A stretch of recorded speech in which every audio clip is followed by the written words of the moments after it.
teacher, professor. Oh, there we go. So he is also our resident tech person, which we are so grateful for. So thank you for starting the recording, Dr. Yates.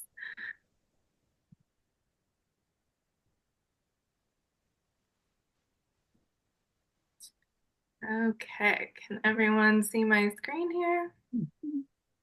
Yep. Excellent. Oh, it just did something weird. Let's see, let's give it a second. Okay. Good. Good. We see the welcome. Okay. Um, so welcome to our spring information session. We are going to cover both our in-person programs and our distance programs. So it's great to see people who are local here, as well as those who are coming in from afar. Welcome, welcome. And I think we've got a 2-to-1 perhaps ratio of faculty to students. So you should get all your questions answered today. Just an overview of what we're going to cover this evening.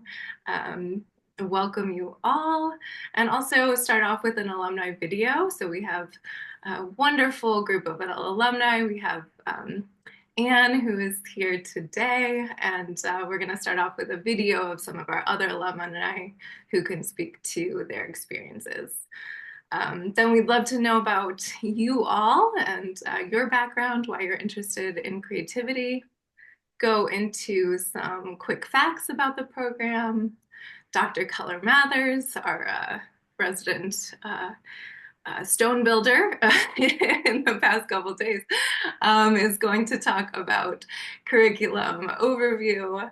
And then we're going to introduce the faculty, go through the courses that you will take, talk about some of the finer details of programs and the logistics, and meet our graduate, Anne, and then get into some Q&A.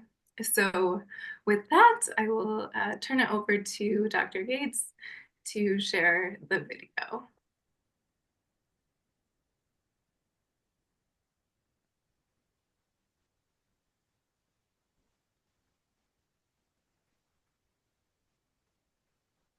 I was in a crisis of self-confidence, to be honest, when I started. I never thought about entering into a degree of creativity and change leadership. I had my own company, as a small company, a small business. I've been an entrepreneur all my life. It was interesting. I wasn't actually looking for grad school. I did know that pursuing an MBA, which was an option, did not feed me at all. And in fact, I was like, yeah, I could do it, I'm assuming. But there's no drive, there's no pull for it. I hired as an assistant professor teaching fashion marketing and merchandising classes in the Department of Fashion and Textile Technology. And creativity was a kind of like a big challenge for me. I think there were many things happening. At my work, I was saying overwhelmed, and I was feeling that I was not doing something for myself. I need constant change. I am a person that I get bored very fast. Back then, I was in pharmaceuticals and looking to transition. So transition is something that was a little bit more in alignment with what I saw myself doing for the rest of my life.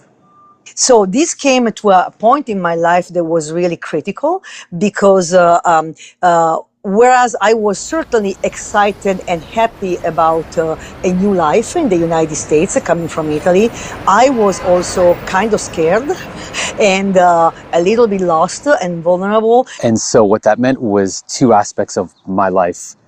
There was a fair amount of dissatisfaction. I didn't know what to do about it. I didn't have any clue. The challenge, I would say, is being in a position to paddle my own canoe, wanting to have the tool set that I needed in order to catapult me into another direction. So when this was presented to me, it was really a sweet spot for the point I was in my life. It was really critical enrolling in the program. I didn't expect that all the courses are very engaging. They really help students to change the way of thinking. The amazing part of this is that you can get as far as you want. A lot of time spent in reflection, a lot of interaction, and small team work and group work. A place where misfits could come and be their unique self without having to capitulate or conform. This is where you can get it wrong and learn from it and leverage it. We have a framework that we get with the program, then you put the fabric on it. The first aha, the first cognitive aha. It really helped me to see my role as a leader. I was able to apply whatever I learned from class to my personal life. I always wanted to teach, and I'm in a way teaching now. I'm actually doing what I wanted to do, and now it makes sense. It really changed the way I see the world. To make a long story slightly longer, my relationships have changed for the better. Transformative, confidence building, a lot of intrapersonal growth. This place made me grow as a creative leader. The best choice of my life, I always say, is marry Tim, and the second is to enroll in this program. It was liberating. If nothing else, this could be that next big thing for you.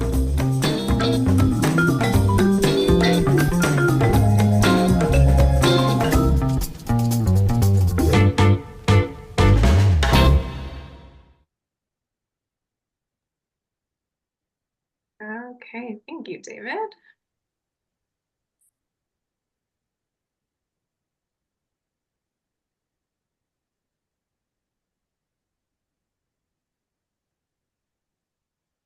All right, so as you can hear, our alumni really are our best advocates, and they speak to how the program has fostered both their personal and professional growth.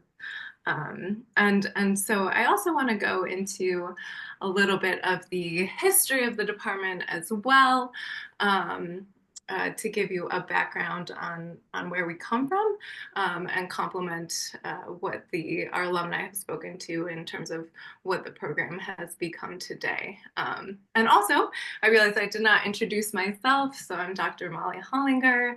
I've been with the department for 3 years now, and I'm currently the interim chair and assistant professor. So going into the history of our department, we were founded in 1967, if you can believe that or not. So we're beyond 50 years, and celebrated our 50th anniversary about 5 years ago. We were the world's first MS in creativity. There have been programs that have popped up since then, but we can claim being the inaugural program in the world. We offer a certificate, a master's, and micro-credentials, which Dr. Keller-Mathers will speak to a bit more. And then we also have a program for distance learners, as well as a campus program. And I know some of you are interested in the campus program. Brian, I saw you come in, welcome. We have over 800 alumni, a largest team of faculty dedicated to creativity. And we also have a doctoral degree, which is under review, and we're looking to launch in fall 2026, fingers crossed. So you may be wondering who benefits from a degree in creativity. And oftentimes creativity is associated with the arts, right? But really it applies to all sectors and is demanded across education, training, consultancy, mental health professionals. So really you name it. Okay, so with that, we'd love to learn more about you all who's in the room today, because you'll learn from the faculty, but also have the opportunity to learn from your peers as well. So we'd love to hear your full name, what you do currently, and a brief description of your interest in creativity.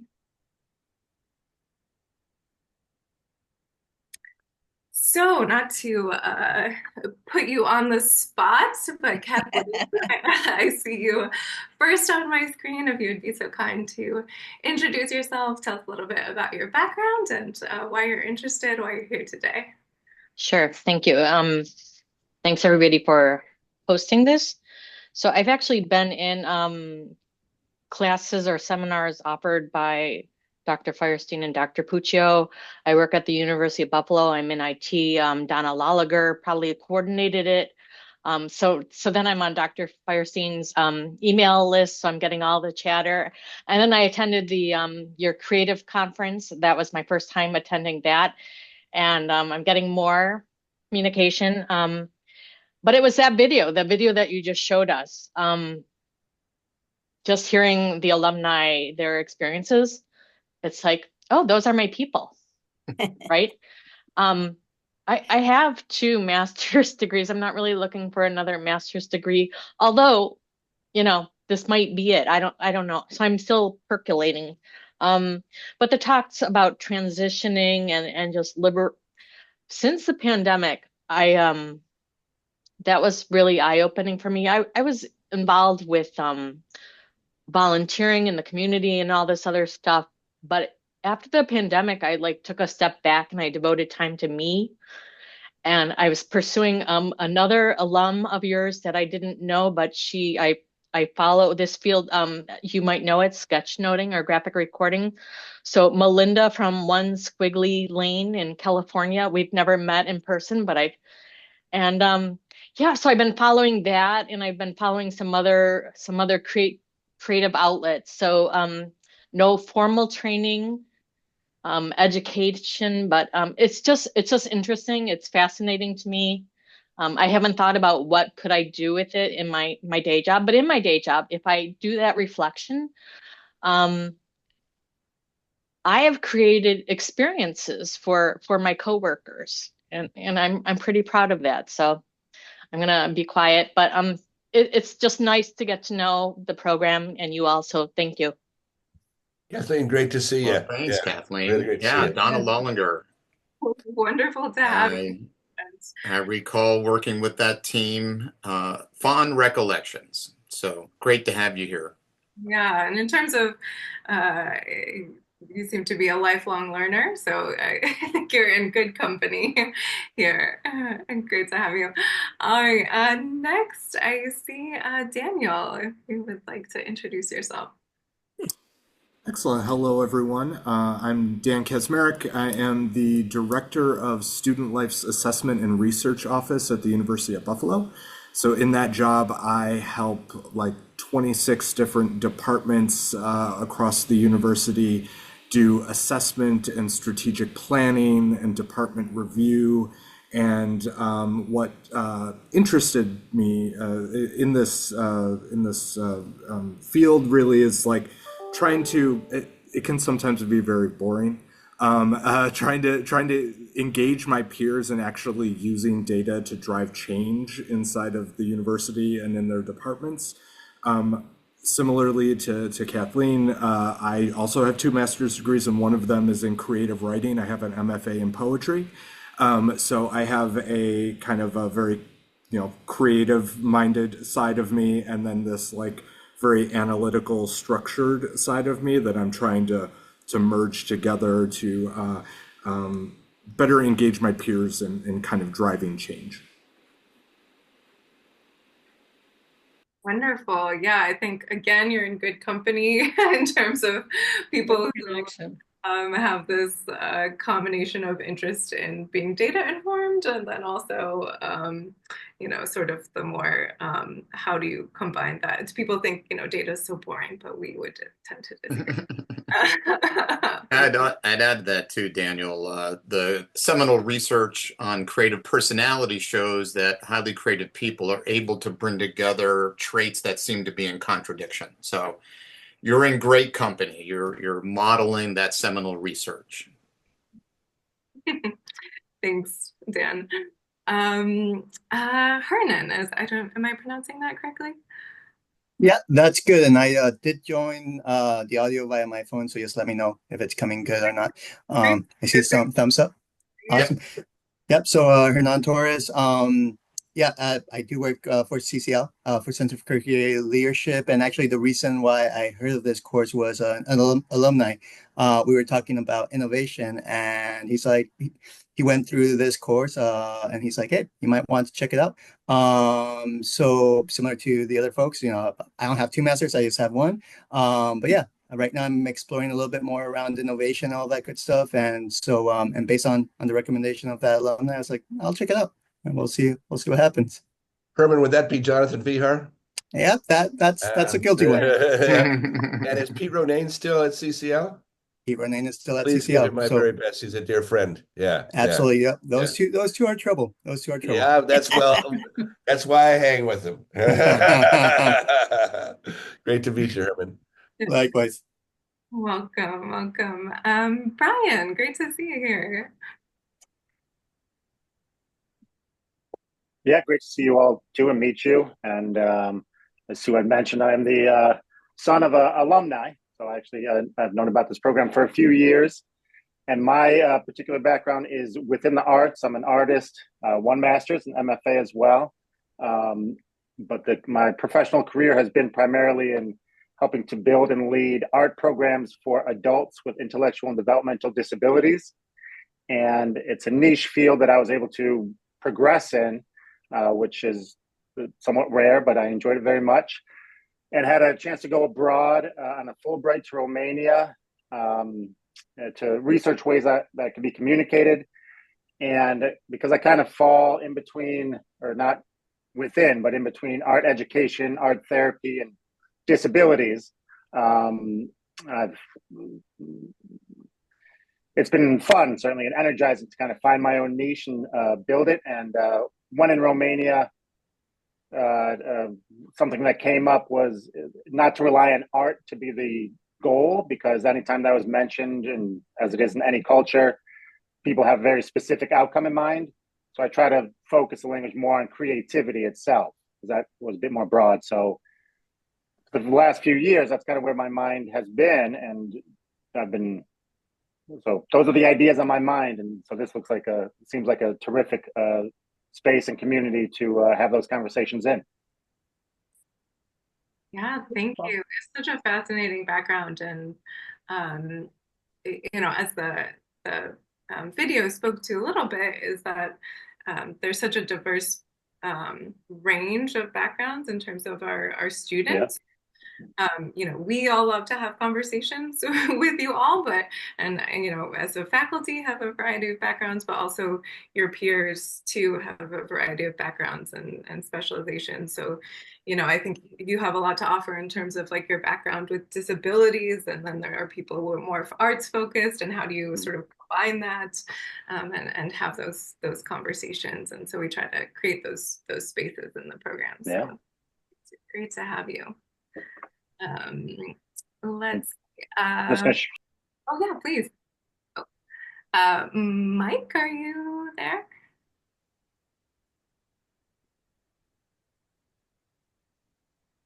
Okay, he's coming in on his phone, so he may not have audio.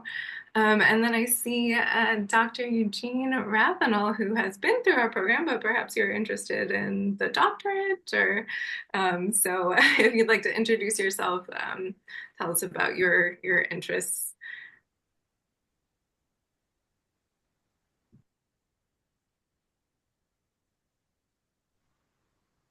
We're not hearing you. I see you're unmuted.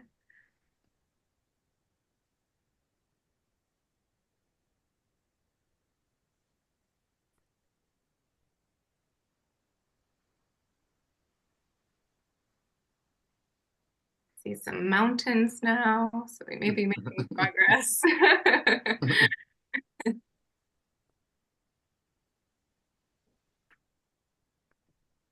Okay.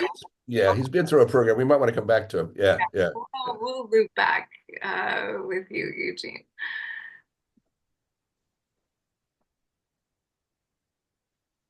All right.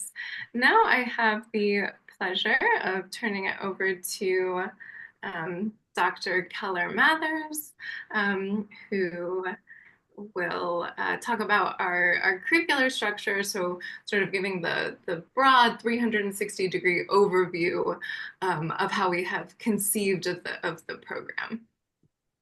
Yes, thanks, Dr. Hollinger. Molly. Great to be with you. I wrote some notes as people were talking. I'm like, all roads lead back to Buffalo. Whether you have one master's, doctorate, whatever you have, I mean, this is unique learning and something to add to your area. And Brian, please say hello to Barbara for me. She was I think of her fondly in classes. Will do. Thanks.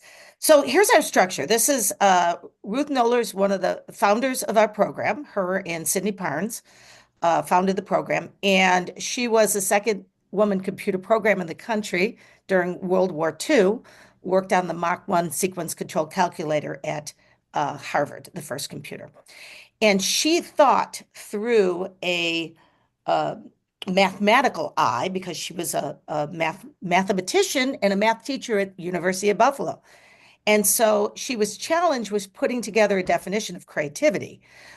Creativity is a function of an attitude towards knowledge, imagination, and evaluation. And we've had that definition for a very long time, that formula that kind of encapsulates what creativity is. And so here you can see that our program is actually formulated around that. So this is a broad overview of the Masters of Science degree here, with foundation classes, which would be the domain relevant knowledge in our field, including, you'll hear more about those courses in a little while. The applied thinking, which creative problem solving, creative process, the creativity research and scholarship. So looking more at the buyer beware, what is good creativity research or assessments, and putting together your unique product in your master's. And leading change, which has to do with the creative leadership course. So that's the broad overview, using the knowledge, the imagination, the evaluation strand, and then the attitude capstone. Wonderful, thank you. And if you want to speak a little bit to our micro-credentials. So a nice way to dip your toes into our program, whether you go full blown into the master's, the certificate, or they're stackable, is through our micro-credentials. So the first two courses in our program that people normally take are the two creative problem solving process courses, 559 and 610. And with those two, you can get your applied thinking and problem solving micro-credential. So you could just sign up for a micro-credential, or you could sign up for our whole program and during that do the micro-credential. Either of those work.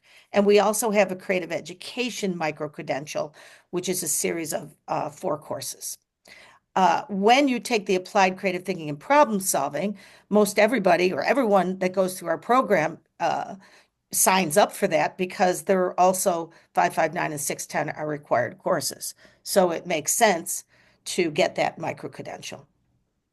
Yeah, and so just to reiterate, we have a stackable curriculum, as Dr. Keller-Mathers mentioned. So the micro-credentials are the sort of beginning point and something that was encompassed in both the graduate certificate, which is the next level, and then if you want to go on and get the full master's. Yeah, so it's really nice. You can go micro-credential, certificate, master's, and they all are within that master's degree, which is great. So we have, now we're going to take a minute to dig a little deeper into the certificate courses and tell you a bit more about that and introduce the faculty. So I'll turn it over first to my colleague, Dr. Roger Firestein, to introduce the first 2 courses, and then we'll go to Dr. Yates and move from there. So. Thank you, Dr. Keller-Mathers. Could you just introduce yourself first? We dived right in. Tell us a little bit about you. I know. Well, I'm going to do it when I get to 560. Or That you want me to sounds do great. it now? No, you can do it when you get to 560. Okay. All right. That's fine. great. So, all right. I'm Dr. Roger Firestein, Associate Professor Emeritus I've been a faculty member at the center since 1984 when dinosaurs roamed the earth. Right after the invention of Post-its as the earth was cooling.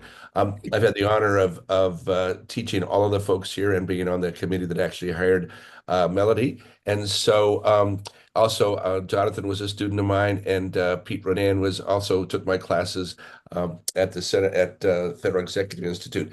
I want to talk about the first two courses in the sequence, CRS 559, Principles in Creative Problem Solving and Facilitation of Group Problem Solving. As I moved through my career here at the center from full-time to part-time, one of the things that I always maintained was my involvement in teaching the 559 class. This is the principles class. This is where you learn the basic creative problem-solving process. You learn about yourself, but the thing that's the crucial about this class is this class applies to you. And as you saw in the videos, when you had folks talking about their uses and applications of creative problem solving, the content of this course is you, the person. You bring the content, we teach you the process. And so you'll work together with your colleagues and other folks in the class to work on a challenge that is of major significance to you.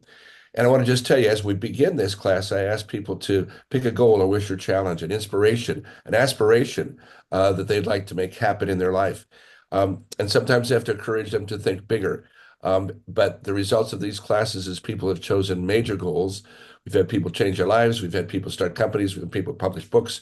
We've had people create political movements, activity, action movements. And so that's the focus there.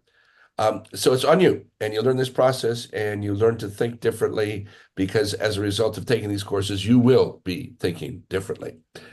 The next phase is 610. So once you've really kind of mastered or internalized how you can be more creative as an individual, apply it to your life to create goals and wishes that you want to create, then we teach you how to do that with other folks.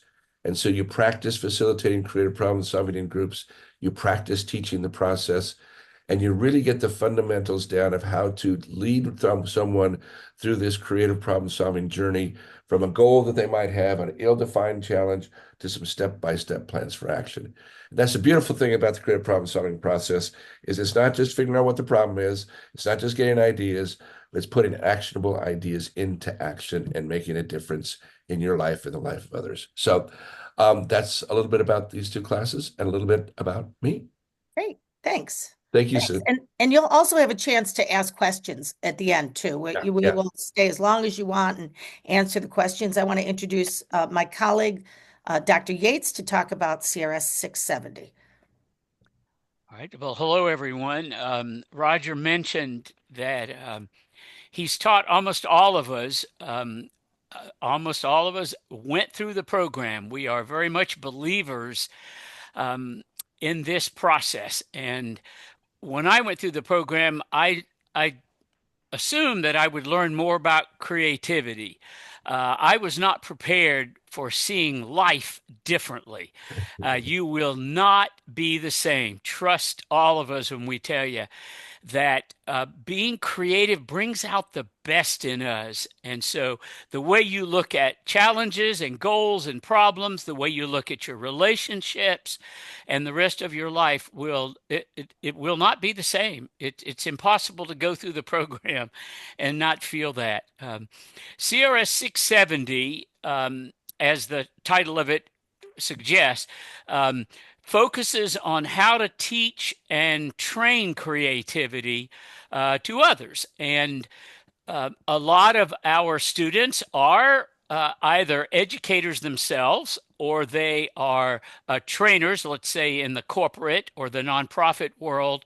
But even if you're not a trainer or a teacher specifically, sharing what you learn about creativity and helping others to learn about the creative problem solving process and how we can apply creativity in everything that we do is not only very rewarding, but helps you to learn. If you've ever seen that learning pyramid about the ways that humans learn, teaching others is at the very top of the pyramid because research indicates that it's the best way to learn something yourself when you have to teach others. So CRS 670 will show you how to teach and train others in your department, in your organization, in your family, and elsewhere. All right, thanks. Thanks, David. And Dr.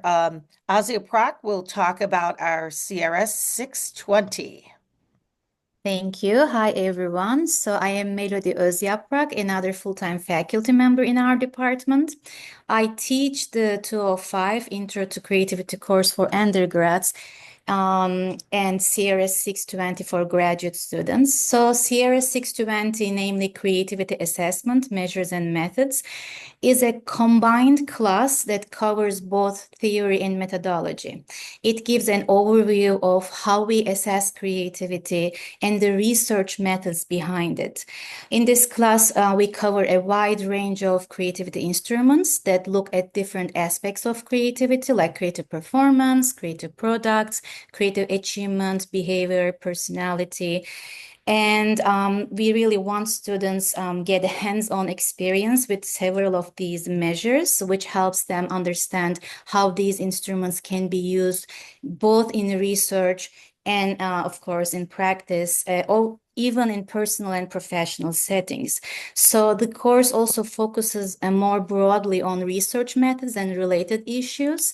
So students can learn how to evaluate and frame creativity research within the wider field of psychological research, organizational research, or like educational research. All right, thank you, Melody. And I'll talk a bit about CRS 560. And again, I'm Dr. Susan Keller Mathers. I fell in love with creativity when I was an elementary teacher in New Orleans and knew that was the gap in education and the way I needed to go for my master's degree. So my specialty is curriculum and instruction. And well, I've taught a lot of courses. So I've been here for quite a long time. So I'll tell you a little bit about the foundations course. And I've had a lot of students that thought, oh, we're going to learn about the history of creativity and the methods and the models and the scholars, and doesn't sound that interesting to me. And generally afterwards, I hear this was really great. I learned about the foundations. I learned about those theorists that I resonated with. And often they say it's because I love talking about them. I get very, very excited about what our foundational people have done and how relevant and interesting their work is. And we have a very short field. We have not been nearly around as long as psychology. So where do we come from in all these different connections to different fields? And our students then bring those perspectives in. And we talk about building creativity skills and looking at if this was a model that came about in the 60s, it's really amazing how relevant it is today. And then we can pinpoint where today's field is. So that's kind of 560. And I will introduce my colleague, Dr. Puccio, for CRS 635. Thank you, Dr. Keller Mathers. It's unusual for us to be so formal with each other. I kind of stumble every time I say doctor.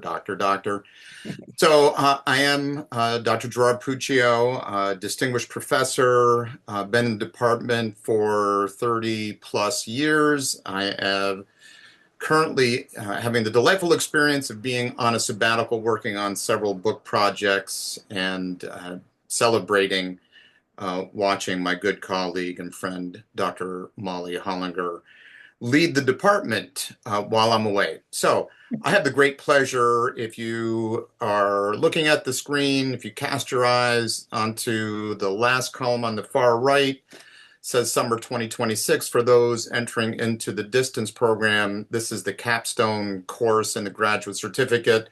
those who might be taking the graduate program on campus, this also serves as a final course that you would take for the Master of Science degree. So I have the great pleasure of looking at the formal connection between creativity and leadership. Back in 2011, there was an IBM study where executives around the world were asked what skills are most important to be a successful leader, and a majority, in fact, the number one skill that was identified was creativity. So we have articulated this relationship, how creativity informs leadership, and specifically a form of leadership called creative leadership. In this class, we look at going back to the formula that was shared earlier. It was noted that this falls within that formula around attitude. So this course is an examination of oneself as a creative leader, and it acts as a synthesis to the previous courses because we do a self-examination of to what degree are you internalizing the skills and attitudes that you've been exposed to previously in the 5 prior courses completed. The final, to give you a concrete sense for this course, the final paper or the major paper in this course, I think, is evidence of this focus on internalizing, synthesizing the past courses. The final paper and the major paper in this course is called the PVSP, Philosophy, Vision, and Strategic Planning paper, where students describe their understanding of creativity and what it means to you, how it relates to leadership, then using that personal philosophy to articulate what's your vision for yourself as a creative leader going forward. And then finally, what's your strategic plan for getting there? This is not just an academic exercise. I'll share a very quick story. A student from Argentina, Alvaro Roland. I came to Buenos Aires. I was visiting Buenos Aires doing a keynote. Alvaro, I of course reached out to him and he joined me one morning for breakfast. He brought his philosophy paper to breakfast, pulled it out, showed me his strategic plan. Next to almost every item, in fact, every item in the strategic plan, he had a check mark.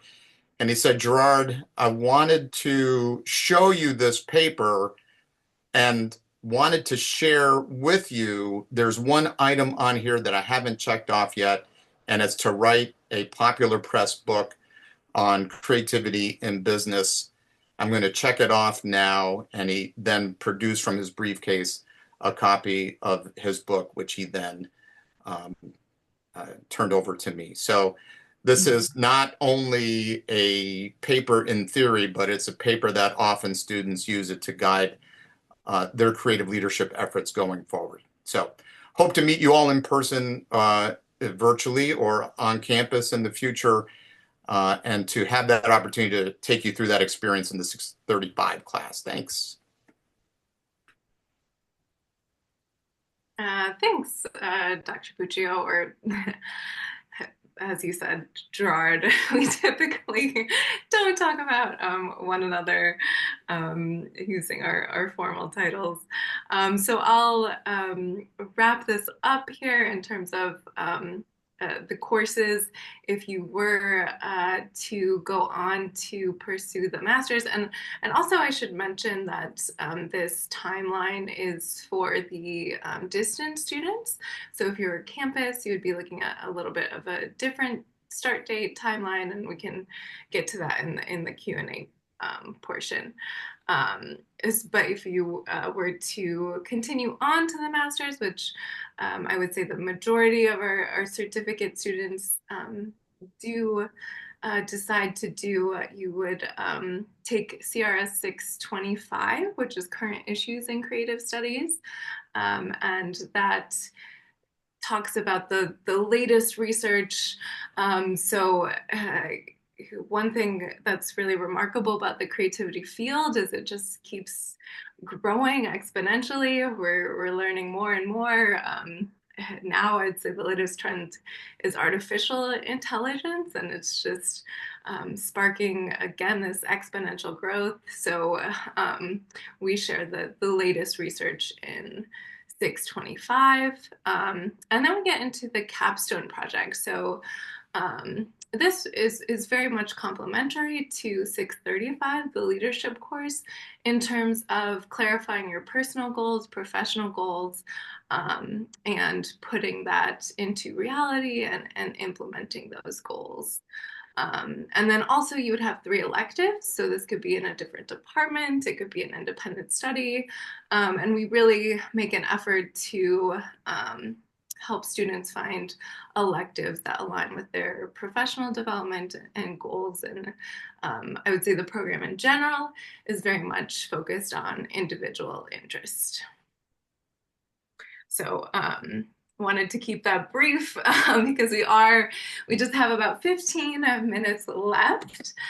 So I do want to turn it over to Dr. Udez to give you some of the more logistical information about the program. Then we'll turn it over to Anne, our wonderful alumni, to share her experience. And then again, we're happy to stick around to answer any of your questions. All right, Dr. Udez, over to you. Hi, I'm Jo Udez. I'm an adjunct faculty member, and I'm older than Roger, but he's been in the program a lot longer than me, a whole week longer than me. So that's kind of how we joke around. We've all known each other for a long time. My part of this is to talk to you about applying to the program. What do you have to do? First, are you seeing my screen okay? Is it working well? Yes. Okay. Yes. First, you need a bachelor's degree from an accredited institution.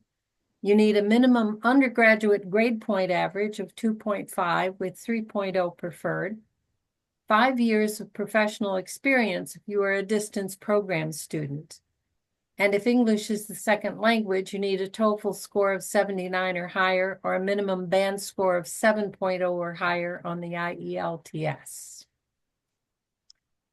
Deadlines for application: fall semester May 1st, spring semester October 1st, summer semester May 1st. The distance online program summer session May 1st. It starts May 1st. Normally our program starts with the CRS 559 for distance students.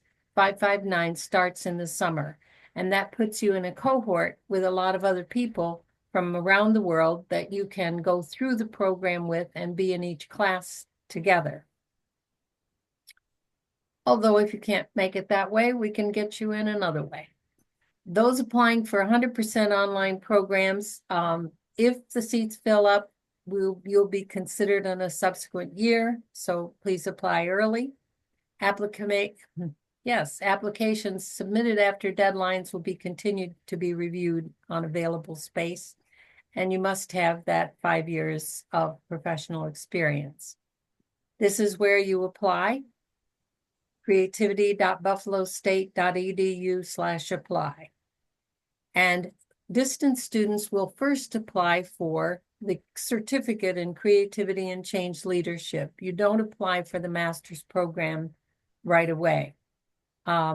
This is not a problem because, as you saw in the other information, the certificate program is the first half of the master's program. So you're getting the same thing. It's just kind of a different way of going through the application process. What you need for application is a standard online graduate school application, which is online. You need a bio sketch, 1 or 2 paragraphs about you, 2 forms of reference, recommendations. You don't have to ask them for anything. You can put their names and their contact information into the system, and the college will, or the university will send you a form, send them a form to fill out. And you will be able to look at your application and see when those have arrived. You will need a statement of intent, the reasons why you want to enter the program and how it fits your goals. This is your writing sample. We aren't expecting formal papers as application forms. Usually, as I mentioned, students go through the program in a group or cohort where they can make friends, study together, learn about other countries and cultures, and share experiences. What's interesting about our program, I think, is most people who say, I don't want to do a distance program. I want to be on campus. There's more activity, more interaction. We can work together. Trust me, our classes, even online, are extremely interactive, and I think you will enjoy that. The program costs. This is the area for New York State residents. There's a different price for New York State residents because we are a state school sponsored by the state of New York. Tuition per credit hour is $471.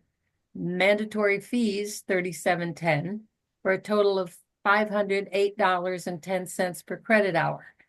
All our courses are 3 hours in length, so a total per course is for 3 hours is $1,524.30. And this is, of course, subject to review, but it doesn't change. The only change in the last few years has been an addition of $2.10 on the mandatory fees, which is pretty good. The rest has remained the same. As a New York State resident, you would take for the certificate, you would take 6 3-hour courses, 18 hours, total of $9,145.80. And then if you go on for the master's, 5 3-hour courses, 15 hours, for a total of $7,621.50. So the total for the master's degree would be $16,767.30. This does not include books, of course, but gives you an idea of what you're working with. For distance students, it's slightly different. You still have to pay the application fee. It's the same one. It's non-refundable, $65. Tuition per credit hour is $565. Mandatory fees, the same, $37.10, for a total of $602.10 per credit hour. So each 3-hour course will be $1,806.30. For the total distance classes, 6 3-hour courses would be $10,837.80 for the certificate. And for the master's, $9,021.50, for a total of $19,859.30 total. So I am the coordinator of the master's distance program, so I'm giving you my email address here, and we'll put it in the chat as well. If you have any questions about how everything works, how to get into the application, how to answer some of the questions, whatever you need, and when you get into the program, any questions that you have about application to another course or the next section or any other concerns you have, I'm the one you contact first. Okay, have a great day. Thank you so much, Jo, Dr. Udess, and Dr. Udess is a fantastic student advocate, so she will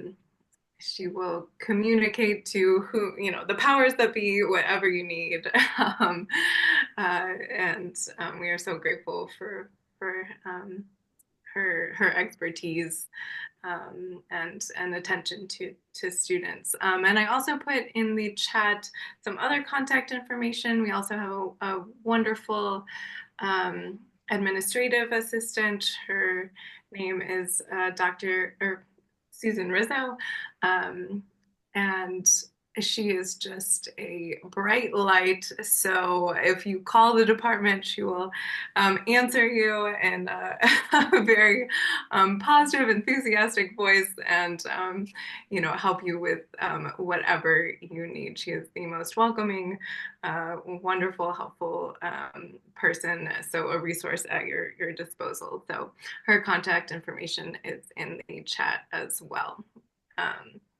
So with that, we just have a few minutes left, and I want to turn it over to Anne. Thank you so much for being here. I can't think of a better way to end the session. As I mentioned before, our alumni are really our biggest advocates and can speak best to our program. So I'll turn it over to you, Anne. Thanks again for being here this evening.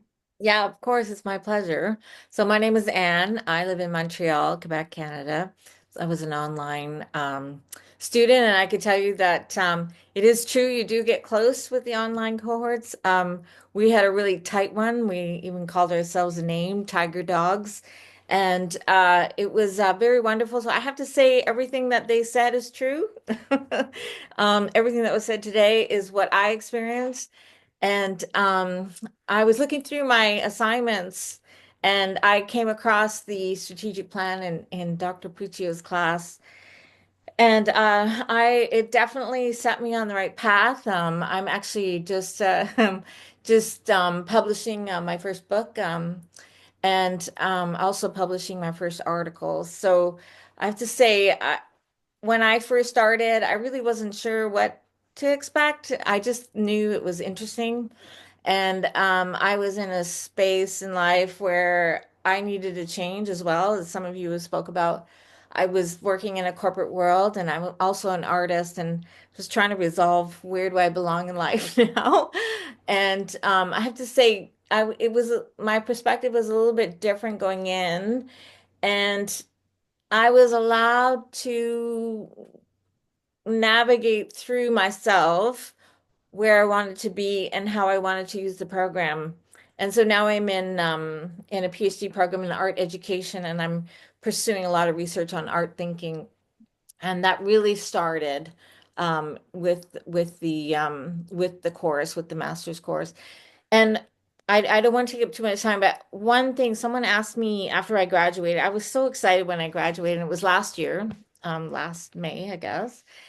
And someone asked me, well, what did you learn? And I thought the way that I could sum it up is I learned to explain myself to myself. And I also learned to explain other people to themselves. I feel when I was looking at my different assignments, I really understand creativity very well. And even in class in art education PhD, I'm able to explain things to people that, even to artists, that they don't understand. And I could say, well, let me tell you, I know exactly what you're going through and why. I have an artist friend who's world renowned, and she was even talking to me the other day about her artist process, and I was able to explain it to her. And it's just very fun for me to do that. And as an artist, I'm actually my art has changed dramatically, and to the better, I think. So I don't want to take up more of your time, but I have to say that really learning from where it all started, really for me was important. And I think is that good? Does that sum up things well, or? And that's beautiful. That's beautiful. Really lackluster, Anne. I think it could. Yeah. Also, this is perfect. We can, transition into some Q&A, and for the faculty, and also Anne as a recent graduate.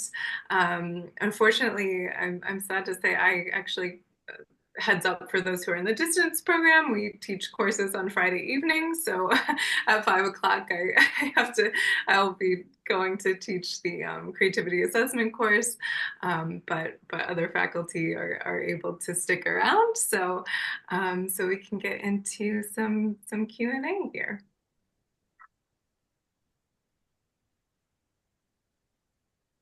So that means that you ask us questions, okay, and then we'll try and answer them. Sometimes we can ask each other. Up, so it's just like, or ask each other questions, or what. I love the fact that we schedule this right up to Molly's class. Yeah. You got 1 minute, Molly. I have a crucial question. I see Brian maybe has a question because he just flipped his microphone on. But Molly, when you leave, do we need to reassign someone else as a host, or is this David's Zoom? David is the host. So okay, great. Okay, good. Have a good class. Thanks. 1 minute, yeah. Yeah. Brian, did you have a question? Yeah, I'm just wondering if you guys could detail a bit of the broader creativity studies world and networking community. Being that this is the first and oldest program, that's incredible. And I'm just wondering what the rest of the academic community, or even broader than academic, looks like. You know, are there conferences or just curious what the world looks like? Sure. I can respond to that. So a couple of things come to mind immediately, Brian. One of the comments that students make to us when they come into our graduate program, I'm going to use their language. This is like finding your tribe.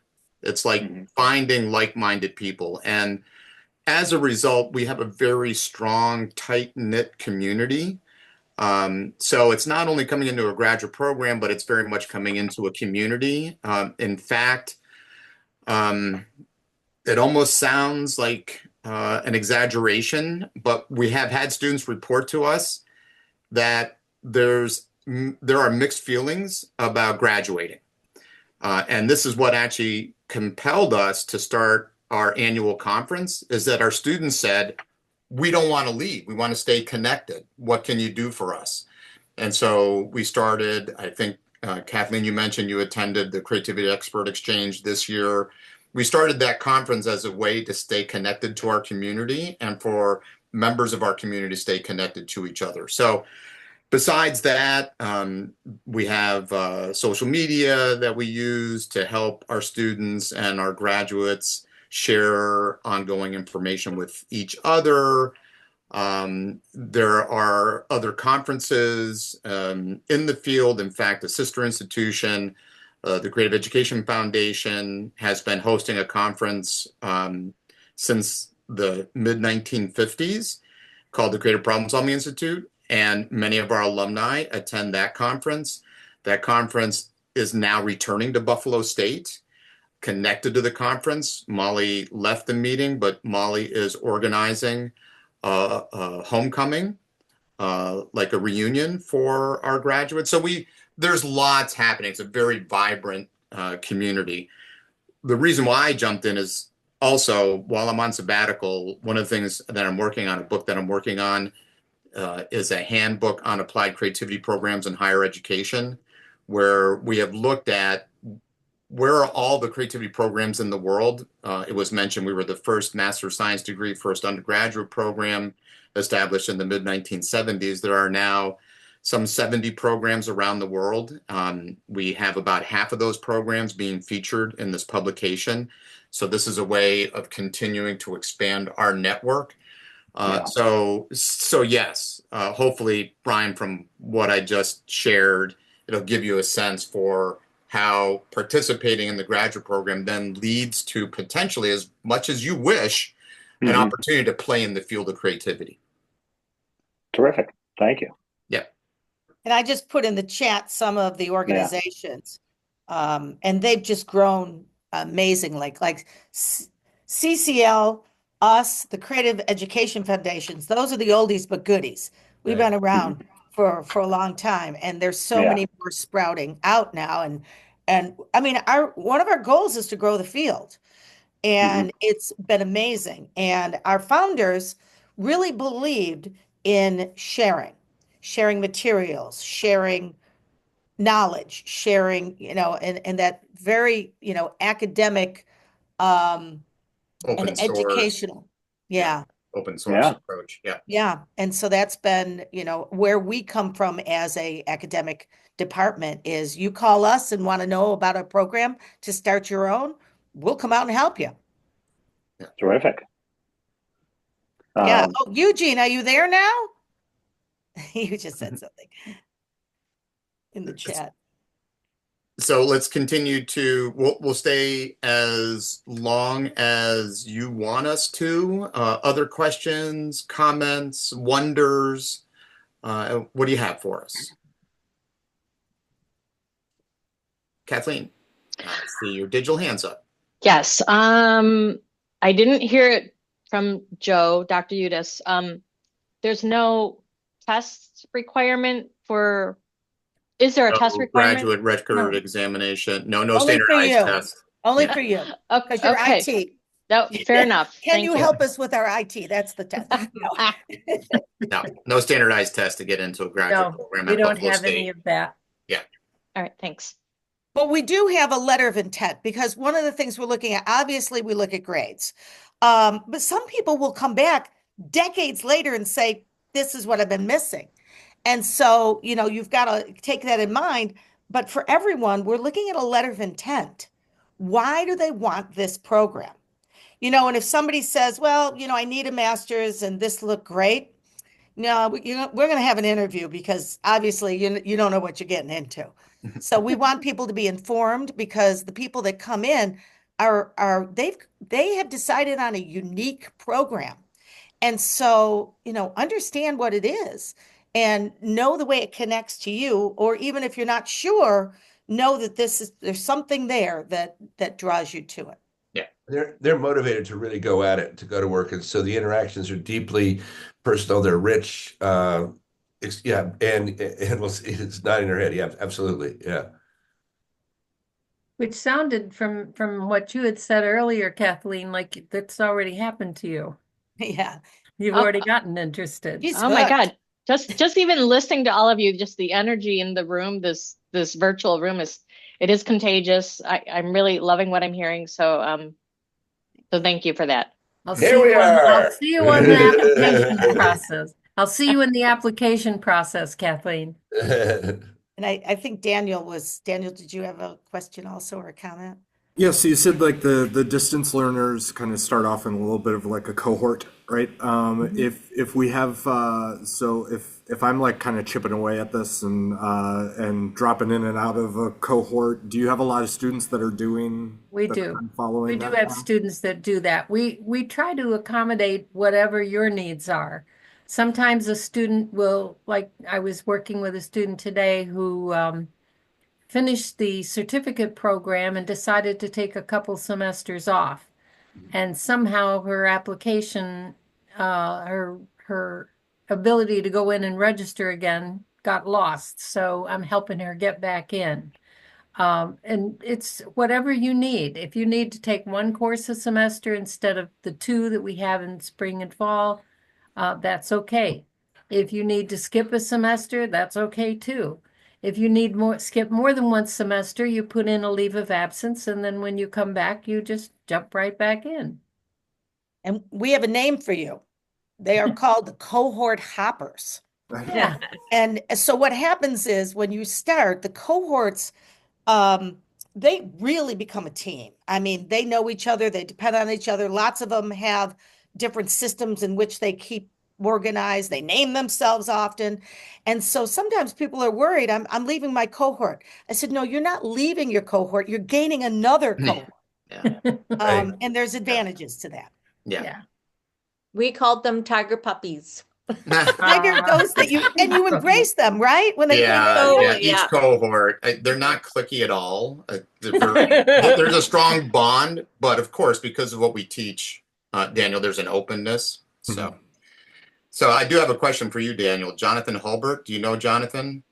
Yes. We used to work. I used to work at Campus Labs, like a technology company with John downtown. Well, if you run into him, great guy. Give him my regards. Certainly, will do.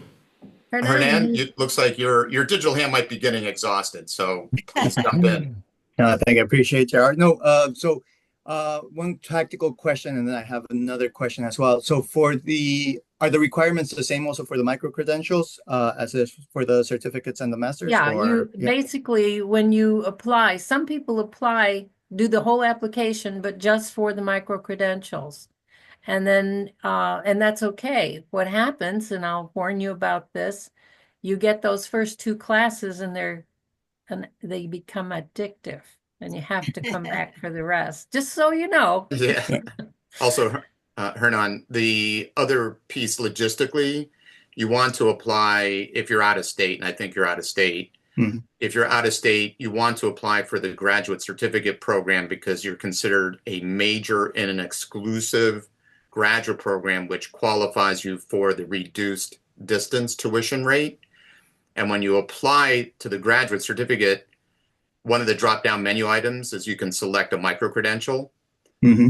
So just FYI, because there's no explicit micro-credential reduced tuition rate. You have to be within the certificate program, if that makes sense. It's a bureaucracy. So, And you have to say that you're going for the micro-credential in that application. Okay. If you don't, even if then you you may have not. to. Yeah. It's very confusing for people in the registration program, but you are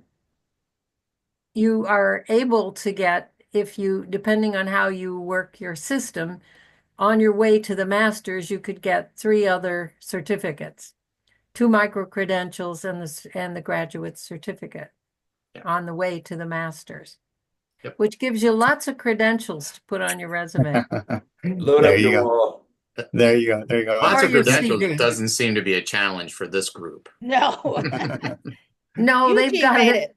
I think, they've got the most master's degrees that I've ever heard of. Yeah, And we also have a student that's coming in that has a doctorate.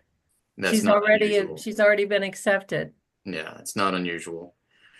What else can we answer for you? Other wonders? Hernan, I think you said you had 2. Yep, I just had another follow-up, and then I do have to drop this because supper is ready and the kids are bothering me. So I'm just curious, what, from an academic standpoint, and maybe you might be able to fill in a little bit this question. It's like, what's the most challenging aspect, even from an academic standpoint, but even also just from a logistical standpoint that students face? What's the most challenging? Mm-hmm. I'd say it's all challenging. It's like it really stretches your brain. It makes you question what you know already and what you think you know already. And I think that is what's so exciting about it. But it's all doable. It's not like it's not doable. I did one course at a time because I was working full time, and that I found that helped a lot. And also I'm trying to find out what's really challenging because it was very fun. It's really all of there's so many aha moments. My first class with Roger, sorry, Dr. Firestein. That's okay. I have a hard time getting used to it too. It's been 30 years. Because you do a lot of journaling, and I was like, I just thought everything that I thought in life just kind of went, no, that's not it. And it just like opened my mind, and you're challenged to think completely differently in a very good way. Yeah. Yeah. And I would say, I don't know if this is, well, unabashed salesmanship here, but it's true. We have a very high retention rate. Nearly 90%, probably more, touch more than 90% of the students who start the graduate program complete the graduate program. So while it is challenging, as Ann pointed out, it's very doable.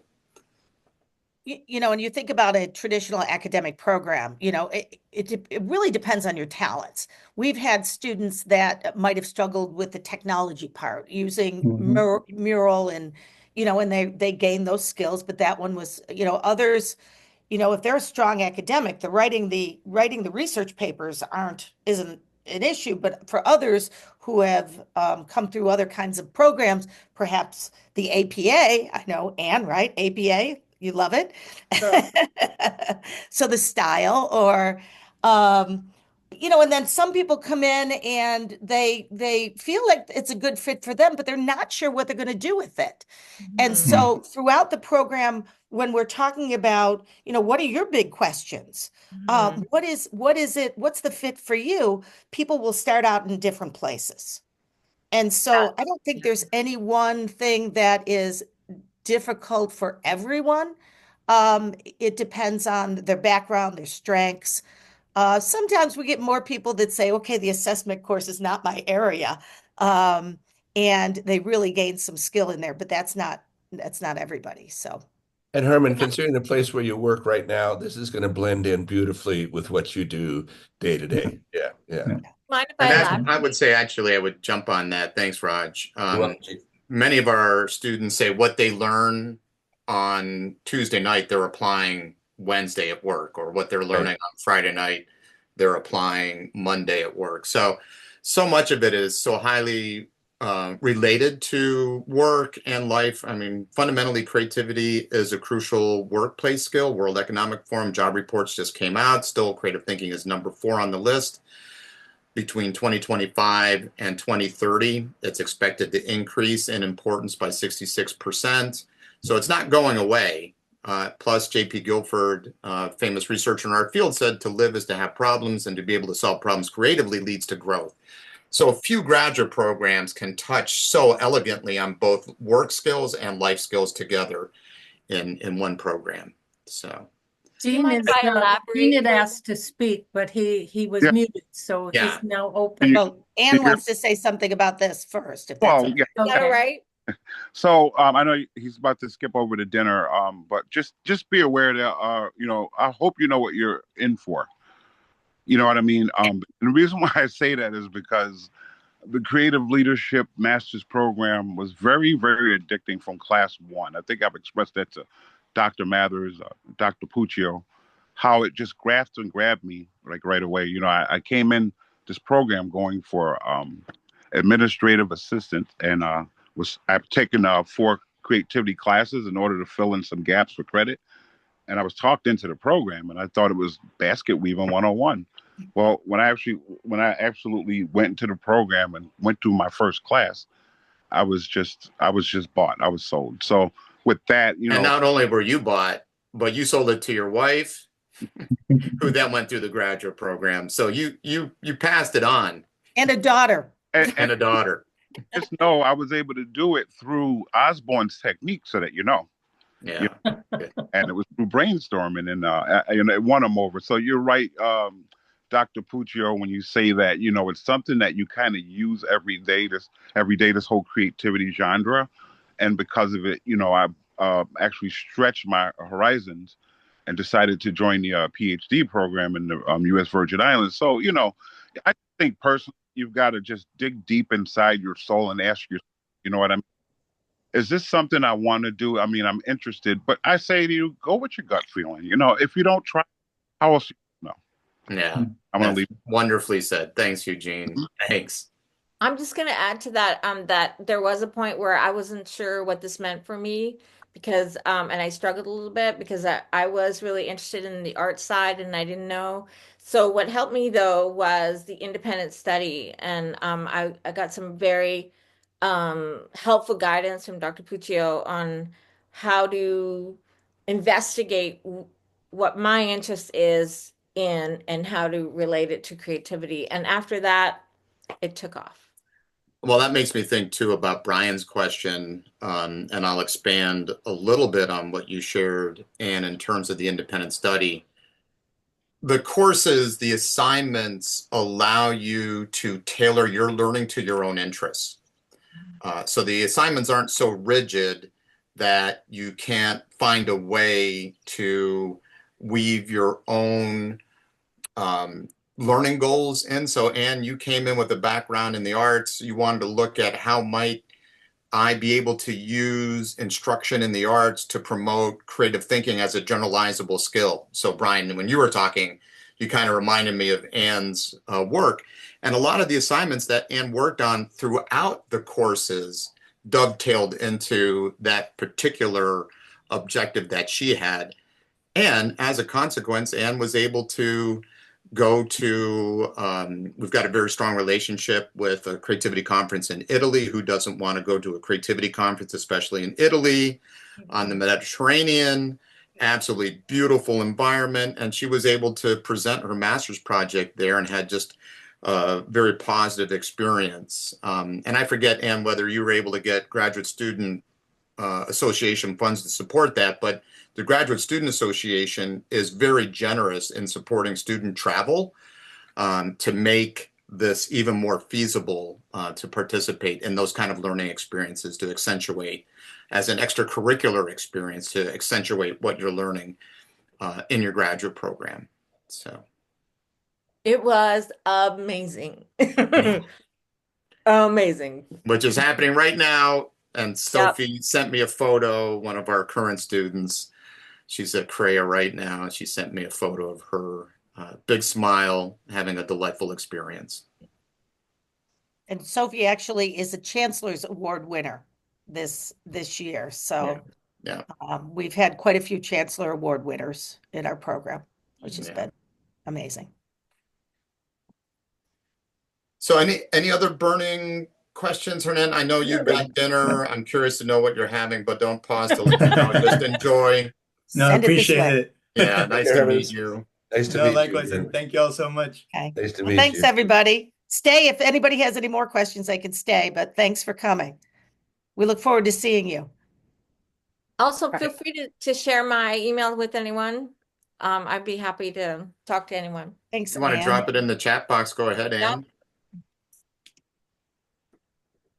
I have to run too. I wanted to thank you for this opportunity. So thank you. Of course. Hope to see you Bye, Kathleen. soon. Have a good weekend, everyone. Okay. Bye, Dan. Yeah. Take I'm gonna care. jump on